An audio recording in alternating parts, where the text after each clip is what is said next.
Welcome to The Explainer. I am so thrilled you're joining us today. Look, right now, we are right in the middle of a massive paradigm-altering shift across the global business landscape. We're moving away from traditional IT infrastructure and stepping firmly into this new era of AI-driven systems. So today, we're going to break down exactly how organizations are physically and strategically redesigning themselves from the ground up to actually harness this power. And just to put the sheer scale of this into perspective, $15.7 trillion. That's how much the World Economic Forum projects AI is going to add to the global GDP by 2030. Trillion, with a T. Think about that for a second. We aren't just talking about a cool new software feature you download. We're talking about a massive economic shift that is literally going to redefine entire industries. The stakes for getting this right are just absolutely huge. But hearing all these macroeconomic numbers brings up a pretty vital question. Who's actually doing the heavy lifting here? Who are the real humans required to design, govern, and scale these massive, super complex AI systems? Because it takes a very specific, highly specialized set of skills to turn that $15.7 trillion potential into an actual reality. So here's our roadmap for today. 1. Scaling the AI enterprise. 2. Enter the AI architect. 3. Rewiring enterprise architecture. 4. Building the AI factory. And 5. The path to architect. Let's kick things off with Section 1, Scaling the AI Enterprise. Okay, so traditional IT infrastructure, it's basically hitting a brick wall at this point. Moore's Law is really struggling to keep up with the exponential growth of data and these massive generative AI models. To even survive, enterprises have to shift away from general compute and move toward accelerated computing. They're building what we call the AI factory. And listen, unlike your standard traditional data center, these AI factories run so hot and consume so much power that they're fundamentally changing how we think about electricity and liquid cooling on a global scale. They are literally purpose-built to transform raw data into intelligence at just unprecedented volumes. Moving on to Section 2, Enter the AI Architect. So what exactly is an AI architect? Well, it's not just someone who builds a single machine learning model in a vacuum. We're talking about a senior technical leader. This is someone who sits right at the intersection of business outcomes, data platforms, security, and physical infrastructure. They own the overall enterprise AI architecture. That means they're the ones deciding where AI should even be used in the first place, how those models connect to the company's proprietary data, and exactly what guardrails need to be in place to keep the whole system secure and aligned with the business. Now, think about where you might fit into this broader tech ecosystem. You've got your AI engineer, that's your primary builder, heads down deploying specific models. Then you've got the solutions architect, more of a generalist, designing overall IT systems that honestly might not even involve AI at all. But the AI architect, they own that end-to-end synergy. They're the ones stepping back and asking, hey, should we even use AI here? And actually, if we do, how is this going to securely integrate across multiple different products and domains?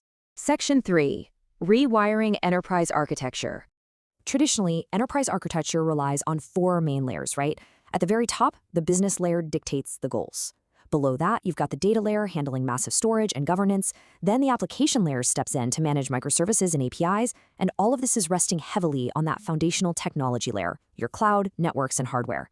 An AI architect has to intelligently thread AI through all 4 of these layers, because if a business goal shifts, that changes your data collection, which means you need new applications, which then have to be hosted on upgraded hardware.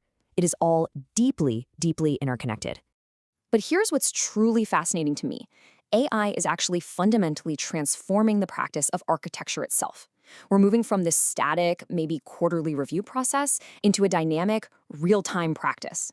AI architects are now using generative design patterns to instantly evaluate a bunch of different network topologies. They're using AI for automated data curation and running scenario simulations to see how a brand new system is going to perform under super heavy traffic. They even rely on continuous compliance monitoring to automatically flag security risks before a design is ever even implemented. So AI is basically acting as an intelligent co-pilot to the architect. Which brings us to Section 4, Building the AI Factory. Look, building a literal mini supercomputer from scratch is incredibly complex, it's risky, and it takes way too much time. So, to solve this, industry leaders like NVIDIA have developed these enterprise reference architectures. Think of these as standardized, heavily pre-tested blueprints. They tell you exactly how to combine your CPUs, GPUs, and networking to ensure you don't end up with massive heat issues or crippling data bottlenecks. It is exactly how you build an AI factory without spending 3 years trying to figure out the optimal design from scratch. Let's look at a concrete example. Take this PCIe optimized scale-out pattern. You're going to want to remember this specific nomenclature: 2, 4, 3, 2, 0. What does that actually mean? Well, it breaks down to 2 CPUs, 4 GPUs, 3 network interface cards, and 200 gigabits per second of bandwidth per GPU. This specific, highly balanced design is perfectly optimized for AI inference and smaller scale fine-tuning. It basically guarantees that no single component is going to choke out the rest of your system. But what if you need to train massive foundational models?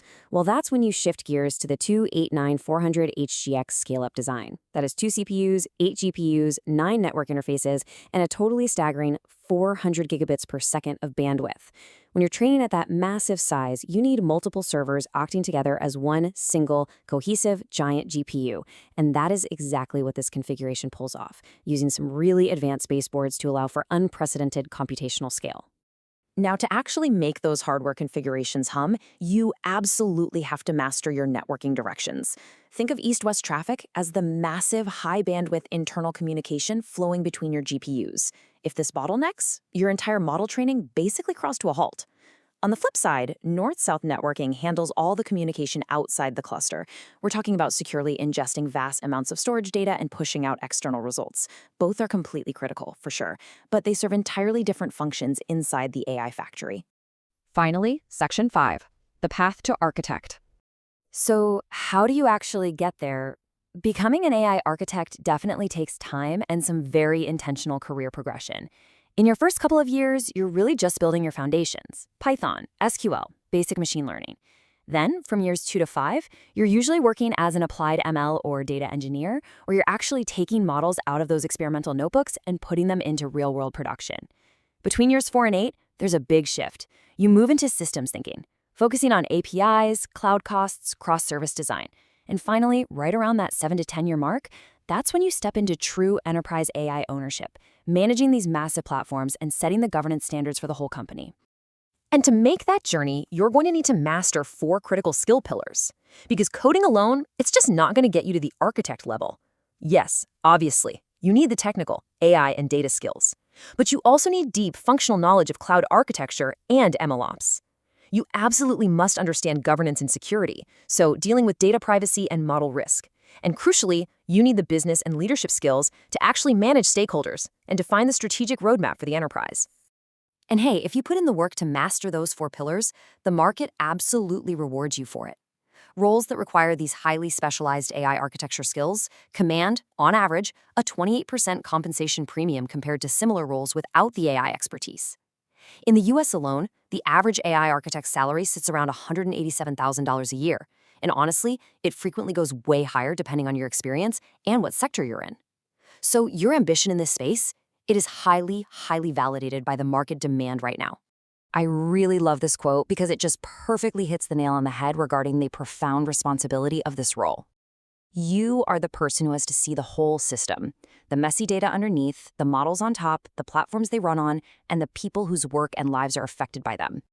It's just such a uniquely holistic perspective. You aren't just managing code anymore. You are literally managing the impact of that code on the entire enterprise and the humans working there. Which leaves us with a final question to chew on as we wrap up today's explainer. Do you want to just build the models, or do you want to design the factory that runs them?